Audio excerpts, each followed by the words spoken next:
what Senator Natasha Akpabio did within a year surpasses every one of them. But do you regret the scenario which played out? How can I regret the scenario? I gave it to her. But is that fair? Is this fair for her to address me that way? I mean, you could be offended, but as a man and as a senator, I mean, if you are offended, would you go in the same? As a former minister of the Federal Republic, a grandmother, ask her first. And I'm saying that it is human to err, yes. Without hearing if she erred, it is a without appealing that I mean to whatever allegations or whatever you said and Dr. Obi Ezekwili said, yes. Because we've not heard from her side. Yes. But I'm saying that even if she offended you, yes. You have come of age too. No, I merely replied to her. But you were emotional. How can I be emotional? She was also emotional. Emotion jumps emotion. But do you regret that kind of thing happening between both of you? This is happening on national television. It is unfortunate that a mother, a grandmother, a person of her standard can be so moved by emotion to call a sitting senator a hooligan, and that she shut up my mouth. When I was asking for clarification from a presiding officer, I was not addressing her. I was talking to the Senate Chairman Committee on Ethics. So I don't have no business with her. If she apologizes to you, would you also? Of course I will. I'm a Christian, and this is a lengthy period. But you cannot insult me, you cannot abuse me, and you ask me to keep quiet. Why is this Senator Natasha Akpabio's matter emotional? Why we should ask them. These are people that have been clamoring that they were not given opportunity to prove their case. The opportunity came. The petitioner started by saying that the committee is biased and she cannot lead evidence. I said, why can't you lead evidence in your case? You already have an affidavit. Just adopt the affidavit. He said, no, just from one flimsy excuse to the other. Just like Obio Kwesili. She said she's a witness. Take oath so that you can tell Nigerians and the whole world all you know about this case. She said no. Senator. They actually came to disrupt the cities. Senator, I'd like to ask you, in all of this, there are feelers as though there is a chauvinistic tendencies going around in the Senate, and that some of you who are men in the Senate do not have the air of patience or to accommodate the feminine voice in the Senate. It doesn't portray the Senate well. That is wrong. Everybody has equal opportunity in the Senate, be you a man or a woman. In fact, in the Senate there is no woman. We are all equal. Senator Natasha, who alleged also that the Senate President is silencing the voice of the female senators. This is a woman that have moved up to 6 motions.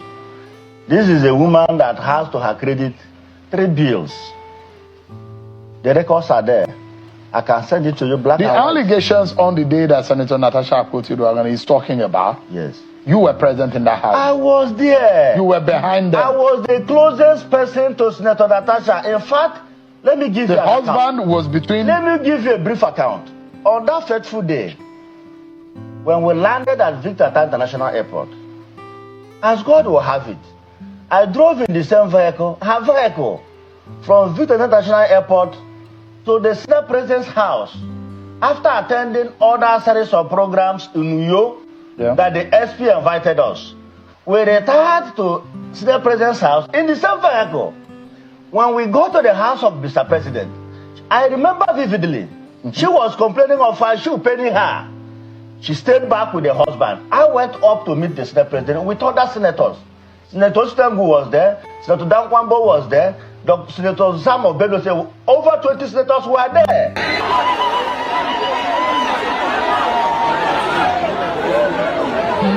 We have had up to at least 5 senators. Even some spent 2 terms, 8 years.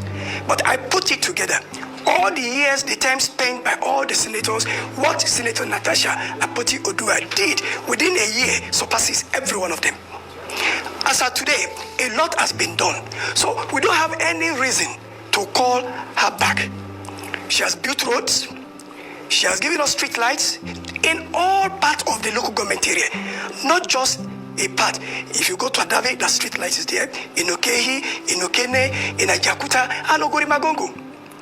Then not only that, the police station in Okei that was bought many years ago and were not in use. She has rehabilitated it, and now we have police officers there doing their work under a very good and conducive atmosphere. Talk about water provision.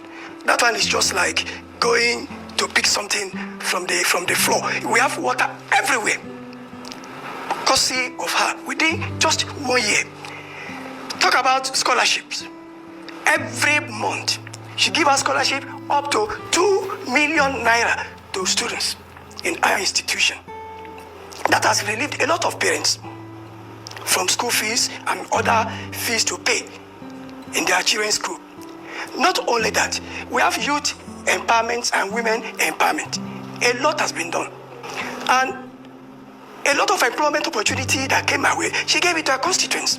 We have had senators in the past who says employment, but she gives it to her constituents. Not less than 50 youths have been employed in various parts of our economy, and they are doing well today. So, talking about recall, it was a deceptive move that there's going to be an empowerment that makes people to come out. And when they now discover that, no, this is not an empowerment, how can you be recalling the best senator of the year? What has she done wrong? She was sent to the Senate, and she's doing her job as expected. So everybody start leaving and going home. If you found anywhere within the senatorial district where you have crowd, it is because one, probably that area is the ward of the governor or the unit where Yabelo votes. Not only that, another thing is that instead of having people in their various units, discovering that you have less than 10, 20 people at every unit, everybody was brought together at a particular place, not minding the units you belong to.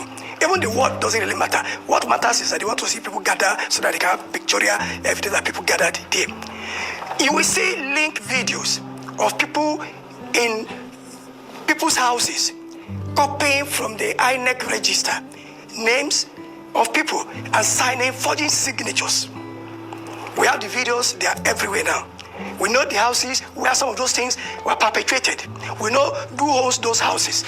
We know those who were there. We recognize that they are part of our people in the community. And of course, let me also say this, that the purported recall is not by the constituent. It is being done by the APC. It is being done by few people in the APC. We have people in the APC who are not ready to be part of this recall exercise because to them, the senator hasn't done anything wrong.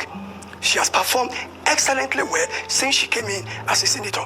You will recall that because of the rigging of the election and the whole thing that happened, she came in much later after other senators resumed. And within less than 6 weeks that she came in as a senator, we've had a lot of projects already within the central. As of today, I drove my vehicle not knowing that I didn't even put on the headlight because everywhere is lit up. It's not a party alone. She's not concerned about the party. What she's concerned about is the constituent. She doesn't want to know if you're APC or PDP. Everybody is involved in what she's doing. Well, and as I tell you today, yes. Yeah. Right, thank you so much, and just for presenting that opening statement, talking about the work that she's done and also your suspicions around who might be behind this recall process. I'm glad you've answered that because I was going to ask, but what's the proof that the APC is responsible for this recall process? I say that, and then having said that, has there been any reactions or efforts by the PDP to stop this process, to communicate with those who have been attracted through empowerment process, to let them know what it actually entails and what this means? Thank you so much. You asked of proof.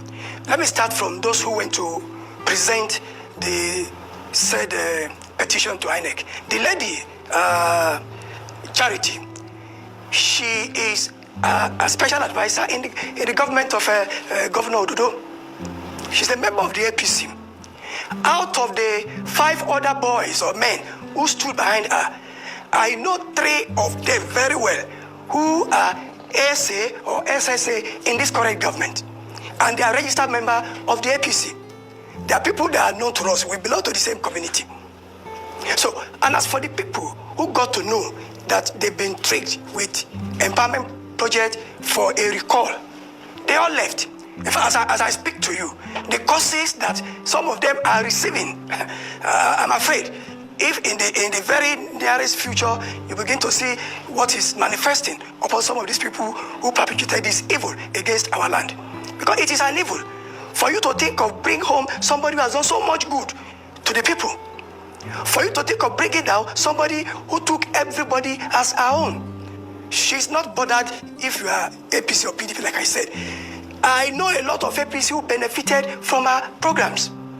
So, and look at the figure they got for the signatory. If within 2-3 days you started the recall exercise, you can get up to 250. But remember that all the parties did vigorous campaign for 6 good months, and all we got for the election is about 110. In the entire election that brought the senator in, 54 plus for Senator Natasha and 51 plus for Ohereden. Other parties has 4,000. So how did they manufacture the excess we have now? Okay. So that's to tell you that. So hang on a minute. Let's go into more detail. You said you know the houses where that signing was taking place, because the video we didn't see that it was a sign and a register. Can you confirm to us that it was a signing of a register going on in the video? Can you probably mention those houses and the people that were doing that signing as it was going on? There's also another story making the rounds online as regards a WhatsApp chat group called a Fair Win WhatsApp chat group, where some people were lamenting that the people they gave the job to for the record, they didn't do a good job. That how did the video circulate where people were signing? So can you confirm the homes in which those videos were involved, the people making those signings? Can you confirm names? And can you confirm, was there anything as this WhatsApp group that was talking called Fair Win? We just need some facts. Thank you so much. Thank you so much. Yes, there is a WhatsApp group called Fair Win. I've seen screenshots from the WhatsApp group on social media. So I know there's a WhatsApp group. In fact, the Fair Win WhatsApp group has been in existence even before Yahya Bello became governor. It was one of the platforms they were using to canvass for him. Then the houses of people like Honorable Idris Ozishaibu. I have a video where you even see Idris Ozishaibu himself. In that very video is an appointee of the state government in Oboroke, in the Hima Oke local government area of Kogi State. The house of one lady, Deborah Aisha Tomade, where some people gathered and they were signing these documents. They were copying from the Inec registered voters list, and then they were forging signatures. And a lot of other houses that not firm that they were forging signatures in those houses. You have confirmation that it was signatures they were actually forging in those houses? Of course, the video is there. The video is very explicit. You know, the video was not clear, so we couldn't see what we were, but we know they were writing something. But you have confirmation that they were also forging signatures, and they also had another list. Was that the INEC register that they were taking from that and writing? Do you have any confirmation of that? That was the INEC register. If you look closely at some of the videos, you can expand them on your Android phone. You will see that it is exactly the INEC register that is used to confirm voters on the day of election. Pictures are there, the VIN number is there, and the word, the unit, everything is there. That is what they were using. They were copying from that document into the sheet. And of course, since that's an INEC register and everything was there, you have evidence as regards that? It was there in the picture. Pictures don't lie. Okay. Okay, Mr. Anebe. The video is there, very clear. Yeah. Mr. Anebe. Now, I would like you to react to the position of INEC.